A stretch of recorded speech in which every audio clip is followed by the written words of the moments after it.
ভাগ্যের ক্ষেত্রে বা ভাগ্য গণনার ক্ষেত্রে দুটো ব্যাপার কিন্তু থাকা উচিত বলে আমি মনে করি। তার প্রথমটা তো আপনার ভাগ্যে কী আছে সেটা তো বলতেই হবে প্রফেশনালি, কারণ আপনি কোনো অ্যাস্ট্রোলজারের কাছে গেলেন, ট্যারো কার্ড স্পেশালিস্টের কাছে গেলেন। দ্বিতীয় ব্যাপারটা হচ্ছে যে একটা ন্যাশনাল বা ইন্টারন্যাশনাল কিছু ব্যাপার। ইন্টারন্যাশনাল ব্যাপারটা কি, ধরুন তেলের যদি গন্ডগোল হয়ে থাকে, আমেরিকা ইরানের যদি যুদ্ধ হয়ে থাকে, তখন রামবাবু আর শ্যামবাবু আর যদুবাবুর মধ্যে ফারাক থাকবে না, সবাই সমানভাবে হ্যারাস্ট এবং হ্যাকাল্ট হবে। তো আমার অতিথি বলেছিলেন, এই অনুষ্ঠানে বসেই বলেছিলেন যে হ্যাঁ ঠিক আছে, ইয়ার অফ সান তো বুঝলাম, কিন্তু মাঝে মাঝেই এসে বিরাট ধাক্কা দিয়ে যাবে, তার তো একটা আমরা উপলব্ধি করছি। এবং এটাও বলেছিলেন যে অঘটন ঘটবে। আমরা দেখলাম গতকাল ভেরি সিম্পল একটা উড়িষ্যার বর্ডার সমুদ্র তটে এক অত্যন্ত জনপ্রিয় শিল্পী জলে ডুবে মারা গেল, মানে সমুদ্রের জলে। মানে আজকের দিনে এটা ক্যালাসনেসও বলা যেতে পারে, মানে এটা মানে আলোচনা করতে আমার খুব ঘৃণাবোধ হচ্ছে, কিন্তু হলো তো। মানে আজকের দিনে কেউ শুটিং করতে গিয়ে জলে ডুবে মারা যাবে এটা ভাবাই যায় না, কিন্তু হলো।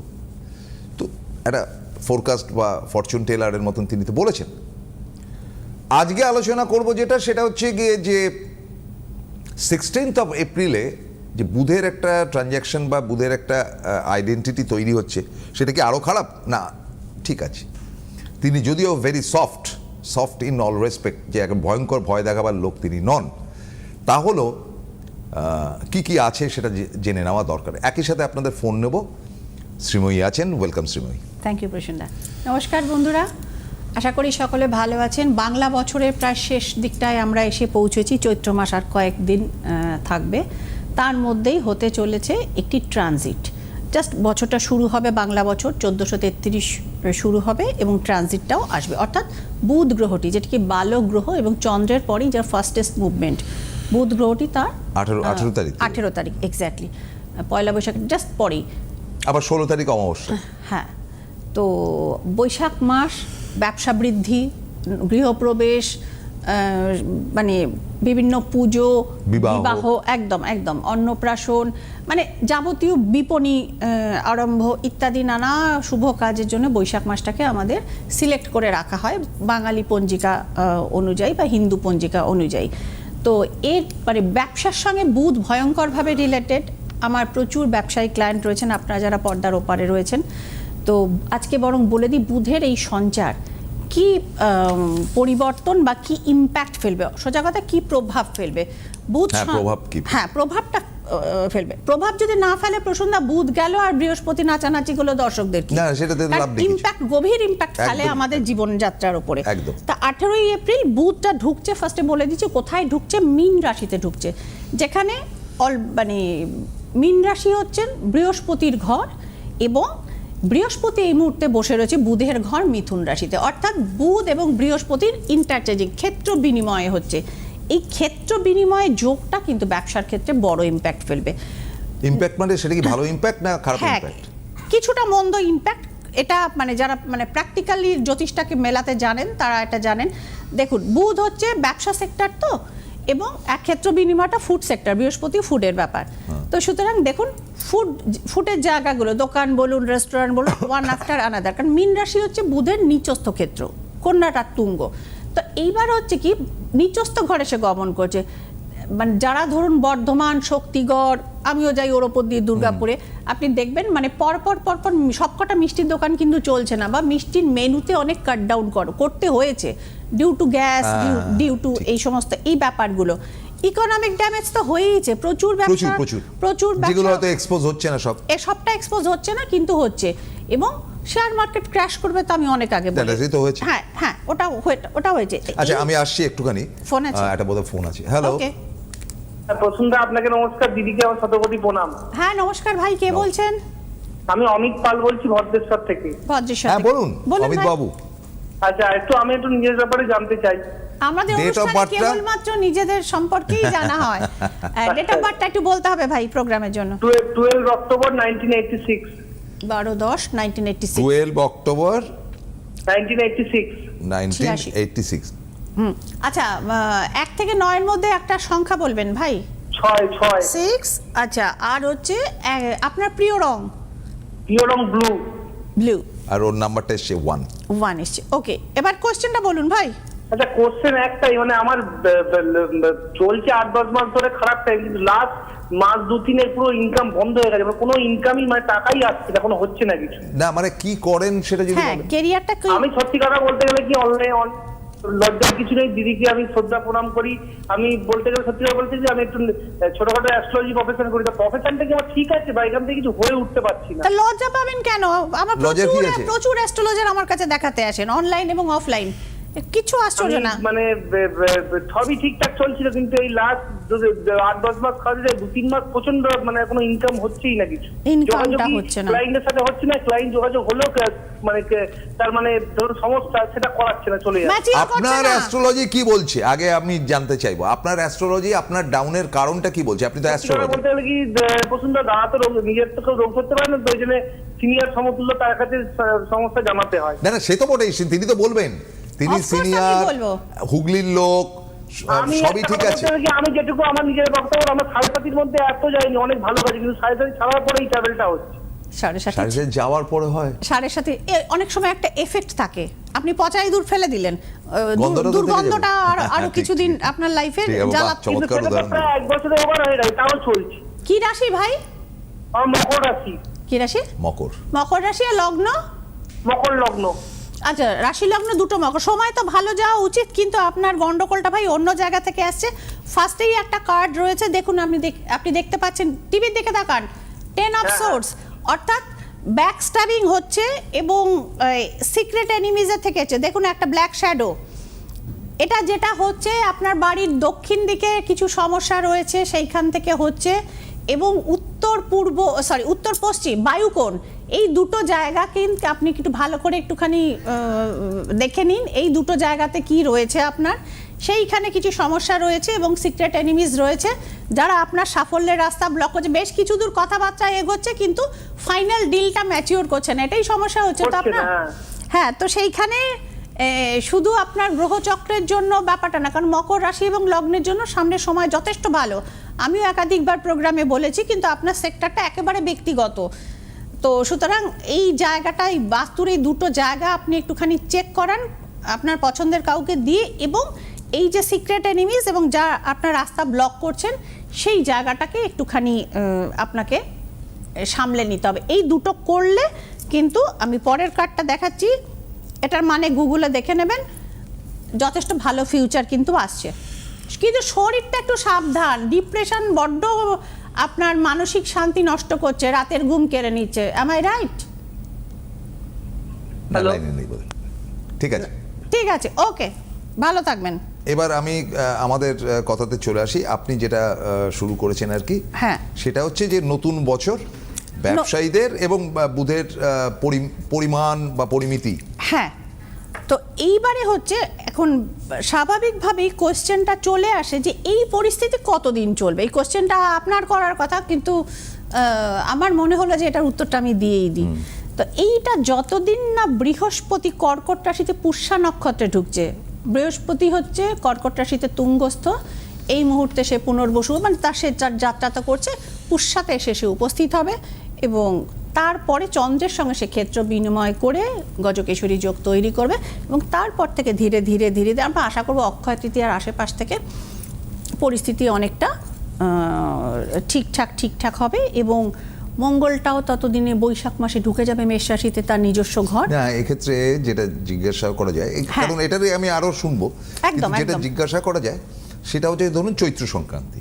একদম, চৈত্র সংক্রান্তি ইয়ার এন্ডিং বলা যায়, কিন্তু সেটা একটা পুজোর মাধ্যমেই তো হয়। চৈত্র সংক্রান্তি তো প্রায় ঘরে ঘরে প্রত্যেকেই মানা হয়, নিরামিষ খাওয়া হয়, একদম, ফলার ছাতু এই সমস্ত খাওয়া হয়। হ্যাঁ, তো ফলে এই চৈত্র সংক্রান্তি এবং পয়লা বৈশাখ, দ্য কম্বিনেশন, একদম। তো এইটা কতটা শুভ অশুভ ডিসাইড করে? আমি চৈত্র মাস সম্পর্কে একটা অপ্রচলিত ধারণার একটা বলি। সব প্রচলিত ধারণা তো প্রচুর আলোচনা হয়েছে, আমিও করি, অন্য মানুষরাও করেন। চৈত্র সংক্রান্তিকে আমরা সবসময় ত্যাগের মাস, স্যাক্রিফাইসের মাস, নেগেটিভ জিনিসের মাস বলে আমরা করি, কিন্তু প্রসুন্দা, বাংলার বাইরে চৈত্র মাসটাকে মধু মাস বলা হয়। হ্যাঁ, তো এবং দেখুন এই যে বারুণীটা গেল, তাকে বলা হয় যে মধুক্ষরা ত্রয়োদশী অর্থাৎ মধুমাস। তো তার নানা রকম জিনিসপত্র দিয়ে স্নান টান করা হয়, ওগুলো নিয়ে আর এলাম না। তো আমাদের কবিগুরু লিখেছিলেন না, প্রহর শেষের আলোয় রাঙা সেদিন চৈত্র মাস। তো যারা নিজেদের অ্যাট্রাক্টিভ, তোমার চোখে দেখেছিলাম, তোমার আমার চোখে সর্বনাশ। দেখেছিলাম last আমার line টা বলেন না কেন? সর্বনাশ। হ্যাঁ, তো সুতরাং এই যে জায়গাটা, চৈত্র মাস কিন্তু যেরকম সংযমের মাস, নিজেকে তৈরি করার মাস, তেমনিও ধরুন সামনে যে বৈশাখের প্রস্তুতি, সেটা কিন্তু আমার মনে হয় চৈত্র মাস থেকে শুরু করা উচিত। বিশেষ করে সেই সমস্ত মানুষদের যারা গ্ল্যামার জগতে রয়েছেন, যারা বাচিক শিল্পী রয়েছেন, যারা সংযোজনা করেন, অর্থাৎ মানে মানে on the camera off the ক্যামেরার মানুষরাও তৈরি করা উচিত, এবং নতুন উদ্যমে ঝাঁপিয়ে পড়া যে জায়গাটা, সেই প্রিপারেশনটা হতে পারে। এবং তার জন্য একটা জিনিস দরকার, মানুষকে নিজেকে আকর্ষণ তৈরি করার একটা জিনিস আছে, এবং এটা চৈত্র মাস থেকেই কিন্তু করতে হয়। একটি মুদ্রা আছে, আমি দেখিয়ে দিচ্ছি, ক্যামেরা কতটা ক্লোজ হবে জানি না। দিস ইজ কল্ড মোহিনী মুদ্রা। তো মোহিনী মুদ্রাটা আমি দেখবো, হ্যাঁ, একটু দেখবো। মোহিনী মুদ্রাটা আমি তার আগে ফোনটা ফোন নিই। আসবে, আচ্ছা ঠিক আছে, মোহিনী Hello? মুদ্রাটা আমি দেখিয়ে দেবো। হ্যালো নমস্কার। হ্যালো প্রসন্ন, আপনাকে আমার প্রণাম, আর দিদিকেও আমি প্রণাম জানাচ্ছি। আমি আসানসোল থেকে সবিতা ভট্টাচার্য বলছি। হ্যাঁ, কোথা থেকে? আসানসোল? নমস্কার, বলুন। হ্যাঁ হ্যাঁ, বলুন দিদি, ডেট অফ বার্থটা। হ্যাঁ বলছি দিদি, আমি আজকে মানে কিছু সম্বন্ধে জানতে চাই না, আমি শুধু আপনার কাছ থেকে একটা সাজেশন চাই। আচ্ছা বলুন। সেটা কি আমি বলতে পারি? নিশ্চয়ই নিশ্চয়ই, বলুন। হ্যাঁ হ্যাঁ দিদি, বলছিলাম যে আমার বাড়িতে একটা পোষ্য আছে, তো পোষ্যটা ভীষণই অসুস্থ। আচ্ছা, তারপর হ্যাঁ, তো পোষ্যটা ভীষণ অসুস্থ। তো আমি দিদির কাছে আমার এটাই প্রশ্ন ছিল যে ওর যদি কোনোদিনও কিছু হয়ে যায়, তাহলে আমি কি ওকে বাড়িতে সমাধিস্থ করতে পারি? দিদি তো বাস্তু নিয়ে অনেক কিছু বলেন, হ্যাঁ। তো আমার সেইটাই দিদির কাছে একটু জানার, আর কিছু না। পোষ্যত্ব আর এটা ইয়ে হবে না, যদি- ডেট অফ বার্থ হবে না, আপনি আপনারটাই বলুন। না না না, ওটার ব্যাপারটা না, ব্যাপারটা হচ্ছে বাস্তু। হ্যাঁ দেখুন, ও কি কুকুর না বেড়াল? ও ক্যাট, বেড়াল। বেড়াল। একটা জিনিস আপনার হতে পারে, আপনার বাড়ির বাউন্ডারির মানে মানে যতখানি এরিয়া, মানে যতটা এরিয়া আপনার কার্পেট এরিয়া বা অ্যাকচুয়াল এরিয়া, তার বাইরে কি একটু জায়গা আছে? বাইরে, বাড়ির বাইরে বলতে আমাদের জানেন তো, আমরা কোয়ার্টারে থাকি, তো ডিএসপির কোয়ার্টার ওইদিকে আসানসোলের দিকে, বুঝতে তো পেরেছি। ওখানে আমাদের রাস্তা চলে গেছে আচ্ছা। বাইরে, মানে খুব একটা বেশি জায়গা বাইরে, বাড়ির বাইরে নেই। সেক্ষেত্রে তাহলে দিতে পশ্চিম গেলে দিকে তাহলে সমাধিস্থ অনেকটা করতে দূর পারেন। আছে মাঠ, সেই দূরে তাহলে দিতে হবে। তো না না, আমাদের বাড়ির সবার বাড়ির ইচ্ছা, পশ্চিমে সমাধিস্থ করতে পারেন। খুবই অসুস্থ, তো আমরা বাড়িতেই দেবো। তো বাড়িতে দিলে কোনো পশ্চিমে? বাস্তু দোষ হয়ে যাবে না তো? সেইটাই না না দিদি না জানা। না না, পশ্চিম দিকে, বাড়ির পশ্চিমে দিতে পারেন। শুধুমাত্র পশ্চিম দিকটাই এক্ষেত্রে অ্যাপ্লিকেবল, কেমন? আচ্ছা আচ্ছা, ঠিক আছে, ঠিক আছে, ভালো থাকবেন। হ্যাঁ, আপনি যেটা বলছিলেন হ্যাঁ, সেটা চলবে। হ্যাঁ, আমি বলতে গেছিলাম যেটা হচ্ছে মোহিনী মুদ্রা। তা যারা শুধু মিডিয়াতে বা অ্যাক্টিং বা মডেলিংয়ে থাকবার জন্য নয়, যে সমস্ত মানুষ এর ক্ষেত্রে পুরুষ মহিলা দুজনেই করতে পারেন। পুরুষ কেন বললাম না, মোহিনী মুদ্রাটা দেখান আমাদের আপনি, পুরাণ থেকে চলে আসে। আমি দেখাচ্ছি। ফার্স্টে এই যে দাঁড়ান, আগে এটা ছোট্ট করে close হোক আর, হ্যাঁ। উৎপত্তিটা বলে দিই। সমুদ্র মন্থনের সময় ভগবান বিষ্ণু মানে তখন অসুরদের মানে সেই বলে না, একটু বশ করবার জন্য মোহিনী মুদ্রা ধারণ করেছিলেন। এখান থেকে এসছে। দুটো হাত এরম ভাবে নেবেন, প্রত্যেক শুক্রবার করবেন। আমাদের হাতে যে ভেনাস মাউন্ট দুটো আছে, এটার ওপর গোলাপের আতর বা সুগন্ধি বা গোলাপ ফুলের পাপড়ি এবং প্রত্যেকটা আঙুলের মাথায় দেবেন এইভাবে। এরপরে আঙুলটাকে এইভাবে বন্ধ করবেন, বুড়ো আঙুল দুটো নিচ করুন। হ্যাঁ, হ্যাঁ, এবার আশা করি দেখা যাচ্ছে। এইভাবে করবেন। এরপরে আঙুল দুটোকে, পুরো আঙুলটাকে এইভাবে বন্ধ করবেন। দেন দিস ইজ কল্ড মোহিনী মুদ্রা। আরেকবার দেখাই। হাত করতল একদম স্প্রেড করবেন। শুক্রের মাউন্টগুলোতে শুক্রবারে আইদার গোলাপের আতর অথবা গোলাপের পাপড়ি এখানে ডলে দেবেন ভালো করে, প্রত্যেকটা আঙুলের মাথায় মাথায়। এরপরে যেটা করবেন সেটা হচ্ছে বুড়ো আঙুল দুটো এইভাবে বন্ধ করবেন। আমি কি এইভাবে দেখাবো তাহলে সুবিধা হবে? হ্যাঁ, ওইদিকে দেখান। হ্যাঁ, এই বন্ধ করবেন। হাত দুটোকে এই বন্ধ করলেন, দিস ইজ কল্ড মোহিনী মুদ্রা।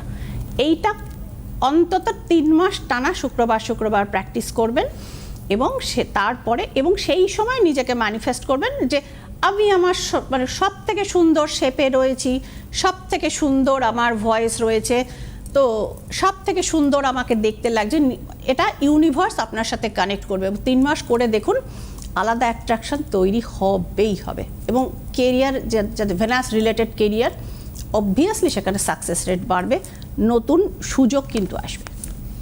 তো এই নতুন সুযোগের জায়গাটা হচ্ছে গিয়ে সেটা তো ব্যবসার ক্ষেত্রেই শুধু না, নাকি যে কোনো জায়গায় কমিউনিকেশন, ধরুন আপনি ইন্টারভিউতে যাচ্ছেন, সেখানে আপনার একটা এরকম অনেক সেক্টর আছে প্রসূনদা যেখানে লুকসটা ম্যাটার করে, যেখানে প্রেজেন্টেশন ম্যাটার করে, সরাসরি হচ্ছে ধরুন হোটেল ইন্ডাস্ট্রি, অ্যাভিয়েশন, এগুলোতে তো ম্যাটার করে স্মার্টনেস। আপনি খুব সুন্দরী কিন্তু আপনি গিয়ে কথা বলতে গিয়ে আপনার স্ট্যামারিং চলে আসে, তাহলে আর ওই জবটাই ট্রেডে আপনার- কাজ কোনোদিন করতে পারবেন না। একদম হবেই না। কিন্তু মানে এখানে মোহিনী মানে খুব সুন্দরী হয়ে ওঠা বা খুব সুন্দর হয়ে ওঠা, একদম পুতুলের মতো দেখতে লাগা তা না, বিং অ্যাট্রাকটিভ, হ্যাঁ, আকর্ষণীয়। আকর্ষণীয়। মোহিনীঅট্টম যে ডান্সটা রয়েছে সেটা টিপিক্যাল হচ্ছে গিয়ে অ্যাট্রাকটিভ ডান্স, অ্যাট্রাকটিভ ডান্স, মানে attractive Indian dance, attractive Indian dance, right. ওটা একটা ক্লাসিক্যাল ফরম্যাট। তো এইটাই হচ্ছে ব্যাপার, যে লোকের চোখে নিজেকে বা নিজের ব্যক্তিত্বকে আকর্ষণীয় করে তোলা, প্রেজেন্টেবল করে তোলা, এই জায়গাগুলো। ধরুন আপনি একটা কর্পোরেট মিটিংয়ে রয়েছেন, সেখানে একটা ডিনার বা একটা লাঞ্চের আয়োজন করা হচ্ছে, খুব সুন্দরী ভদ্রমহিলা গেছেন, মানে তিনি জানেন না টেবিল ম্যানার্সটা কী জিনিস বা সেখানে কি কথা বলতে হয়, তো মানে পুরো একদম রসভঙ্গ হয়ে যাবে ব্যাপারটা। ঠিকই। তো এই সমস্ত জায়গাগুলোতে আজকালকার যুগে প্রেজেন্টেশন ম্যাটার্স। তো সুতরাং প্রেজেন্টেবল হতে গেলে সবসময় যে আপনি সিনেমায় অ্যাক্টিং করতে হবে এরকম না, আমাদের সেটা জীবনে প্রচুর জায়গা রয়েছে যেখানে স্মার্টনেসের জোরে অনেক মানে মানে অ্যাডভান্স হতে পারে। হ্যাঁ, মানে অতটা ভালো দেখতে নয় সেই মানে ছেলেটি বা মেয়েটি এগিয়ে যায় তার স্মার্টনেসের জোরে, তার অ্যাট্রাকশনের জোরে। তো এই জায়গাগুলো কিন্তু তৈরি করা যায়। এবং যারা মনে করছেন যে আমি আরেকটু অ্যাট্রাকটিভ হলে আমার মনের মানুষ আমার একটু কাছাকাছি চলে আসবে, আরে মশাই করে তো দেখুন শ্রীময় হ্যাঁ, ঠিক, টিপস, ঠিক, ঠিক। হাতে হাতে ফল পাবেন। একদম। হ্যালো, হ্যাঁ বলুন। হ্যাঁ, আমি রিয়া ভারতী বলছি শ্যামনগর থেকে। হ্যাঁ, রিয়া, রিয়া ভারতী। আচ্ছা বলুন রিয়া। বল। হ্যাঁ, আমি শ্যামনগর থেকে বলছি। আমি অ্যাকচুয়ালি জানতে চাইছিলাম আমার ক্যারিয়ারে ওরিয়েন্টেড কিছু। হ্যাঁ, একটু ডেট অফ বার্থটা বলুন, তারপর ক্যারিয়ারটা আমি বলছি। হ্যাঁ, আমার হচ্ছে 5 অগস্ট 1997। 1997 5th August. ওকে রিয়া, 1 থেকে 9 এর মধ্যে একটা নাম্বার বলুন। 5 5। আর প্রিয় রং? হলুদ। হলুদ। এবার বলুন কি নিয়ে ক্যারিয়ার আপনার? হ্যাঁ, আমি আমার যখন 19 বছর বয়স ছিল তখন থেকে আমি স্পিরিচুয়ালিটিতে চলছি, মানে আমি আধ্যাত্মিক রাস্তায় বুঝতে চলছি। আমি পেরেছি। 19 বছর বয়সে আমার হঠাৎ মনে হয় যে মানে ফিল করি, ওই জন্য আমি সমস্ত রকম ননভেজ খাওয়া ছেড়ে দিই। তো আমার মনটা সম্পূর্ণভাবে ওই রাস্তাতেই চলে যায়। Okay. কিন্তু আমার যেহেতু বাড়ির প্রতিও রেসপন্সিবিলিটি আছে, তাই হ্যাঁ। জন্য আমি সম্পূর্ণভাবে যাই না, কিন্তু আমি গৃহস্থে থেকেই ওটা পালন করি। ঠিক আছে। তো আমি একটা নাচের স্কুল চালাই। Okay. এবারে আমি যে কোনো কাজ করতে যাচ্ছি খুব বাধা আসছে, মানে আমি মেকআপ আর্টিস্ট প্লাস আমি ডান্স টিচার। Very তো good. আমি হয়তো মেকআপের কোনো একটা ক্লায়েন্ট বললো, এবার কিছুদিন পর হয়তো সেটা আবার ডিনাই হয়ে গেল, মানে কাজ আস্তে আস্তে লাস্টে এসে বাধা পড়ে। লাস্ট টাইমে ম্যাচিউরিটি হচ্ছে না। হ্যাঁ হ্যাঁ। তো এটা থেকে কি করে বেরোতে পারবেন সেটাই জিজ্ঞেস করছেন তো, বা কবে বেরোতে হ্যাঁ, পারবেন? মানে হ্যাঁ, এটা কবে বেরোতে পারবো, আর আমি যে নাচটা নিয়ে চলছি, আমি নাচের স্কুলটা আমার কবে ঠিকঠাক ভাবে দাঁড়াবে, এইটাই। অবশ্যই আমি এটা দেখে দেবো কার্ডের পাশাপাশি। দেখুন আপনার ফোকাসটা ঠিকঠাক আছে, সেটা নিয়ে কোনো ভুল ভ্রান্তি নেই। কেন বাধাটা হচ্ছে সেটাও আপনাকে দেখিয়ে দিচ্ছি। আর একটা কথা ম্যাম, হ্যাঁ, বলছি রিয়া। যে আমি রিসেন্টলি অ্যাকচুয়ালি একটা বাইরে জবের জন্য অ্যাপ্লাই করেছিলাম, তো আমার কি বিদেশ যাত্রার কোনো সম্ভাবনা আছে? এই 3টে প্রশ্ন। ভাই এখানে একটাই কোশ্চেনের আনসার দেয়, কোথা থেকে আপনি ওইটুকুই বলুন। গন্ডগোলটা হচ্ছে সেটা বলে দিচ্ছি। আপনি আমার এখানে কার্ডটা দেখুন, ফোকাস ঠিক আছে, বাট রাহুটা গন্ডগোল করছে। কিন্তু আবার আপনার মঙ্গলটাও ফেভারে রয়েছে, যে কারণে কিন্তু আপনি এই একই সাথে একাধিক, মানে আপনি মেকআপটাও করছেন আবার আপনার ডান্সের স্কুলটাও করছেন, দুটো জায়গাতেই রয়েছে। কিন্তু এক্ষেত্রে ডান্সের স্কুলটার কিছু বাস্তুগত গন্ডগোল রয়েছে। এবং আর একটা জিনিস যেটা রয়েছে সেটা হচ্ছে এই যে রাহুর যে গন্ডগোলটা রয়েছে না, এটা ওই হওয়া জিনিস ভাই, খানিকটা বেশ কিছুদিন গেল, ধাপ করে আবার একটা ডাউনফল হলো, আবার ওখানেও আটকাচ্ছে না, মানে আপনার স্কোরটা এইভাবে যাচ্ছে রিয়া। ঠিক আছে, তো এই জায়গার ভাই একটা এই গ্রহগত ব্যালেন্সিংয়ে আপনাকে আসতে হবে। এবং যেটা হচ্ছে যে আপনার বৃহস্পতি ভালো, আমি একবার দেখিয়ে দিচ্ছি আপনাকে, বৃহস্পতি সাপোর্টটা পাচ্ছেন, আপনাকে স্টেবল জায়গাতে দেবে, কিন্তু আপনার বয়স এখন ওই 27-28, তাই তো? একটু লেট সাকসেস হবে ভাই, মোটামুটি 30 অনওয়ার্ডস আপনার ধীরে ধীরে সাকসেস হবে, কিন্তু ওই যে ইনস্টেবল জায়গাটা যেটা ল্যাক অফ স্টেবিলিটি করে দিচ্ছে না রাহুর কারণে, ওইটাকে ভাই আপনাকে একটু সামলে নিতে হবে।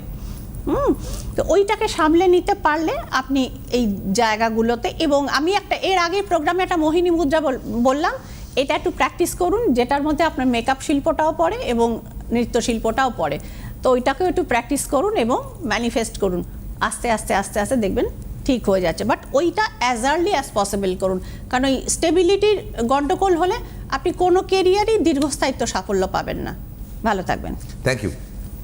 তাহলে আমরা ধীরে ধীরে শেষের পথে যাচ্ছি। একদম। আজকের অনুষ্ঠানটা ভীষণ ভালো হচ্ছে এবং খুব ভালো ভালো ফোন আসছে পরপর একদম। পরপর ফোন দেখুন, আসছে। different এবং subject। মানে অদ্ভুত অদ্ভুত, একজন স্পিরিচুয়াল বলছেন, আচ্ছা একজন বলছেন যে তিনি জ্যোতিষী, তবু তার প্রচুর নিজের জ্যোতিষী উপর আমাকে আস্থা দেখিয়েছেন নেই। প্রসুন্দা, মানে প্রচুর জ্যোতিষী না দেখিয়েছেন। না, সেটা অন্য কোনো কথা, কিন্তু ব্যাপার সেটা তো না। পাবলিক জানে না যে আপনি দেখেছেন কি দেখেন। না না না না না না, আজকে আমার লাইভ অনুষ্ঠানে যে এসে বললেন যে আমার সিনিয়র, উনি ওনার কাছ থেকে অ্যাডভাইস চাই, কারণ একদম। আমি আমার ব্যাপারে ফেলিওর, তার মানে জ্যোতিষীরাও নিজেদের ব্যাপারে ফেলিওর হয় কেউ কেউ কোনো কোনো ক্ষেত্রে, তখন সিনিয়রদের তো সাহায্য নিতেই হয়। 100 বার। যে আমি ভাই মানে তার প্রফেশন বাট তার শিক্ষার জায়গায় আমি চ্যালেঞ্জ করছি না না না না ফেলিওরিটি মানে হচ্ছে তার না, ক্লায়েন্ট হচ্ছে এটা না। একটা ভালো জায়গা। আমি এই কারণে বলবো প্রসুন্দা, ধরুন একজন ডাক্তারের যদি বাড়িতে কিছু সমস্যা, তিনি অলওয়েজ তার সিনিয়র বা ওই সাবজেক্টটা হ্যাঁ। জানেন, তার কাছে আইদার তিনি বাড়ির লোককে পাঠিয়ে দিলেন, কিন্তু অ্যাস্ট্রোলজারদের মধ্যে এই জিনিসটা এতকাল ছিল না, এটা ডেভেলপ হচ্ছে। না, সেটা খুব ভালো জিনিস। Absolutely absolutely. উনি যে সারেন্ডার করলেন যে একদম, দিদি যা একদম, বলবে তাই একদম। হবে, এবং আপনি যেটা বললেন ও মাথা পেতে নিল। সুতরাং ভ্যারাইটি ফোন আজকের মতন আমি কোনোদিন কোনো অনুষ্ঠানে পাইনি। না, অদ্ভুত অদ্ভুত ব্যাপার আর কি, ফোনগুলো খুব অদ্ভুত আসছে। তো একেবারেই বলি যে এই অনুষ্ঠানটা কিন্তু আপনারা পরেও দেখুন। আমরা বলি যে আমাদের সিটিভিএন একেডি প্লাস, আপনার হাতে যে স্মার্টফোনটা থাকছে, সেই স্মার্টফোনটাতে আপনি ডাউনলোড করবেন ইউটিউব।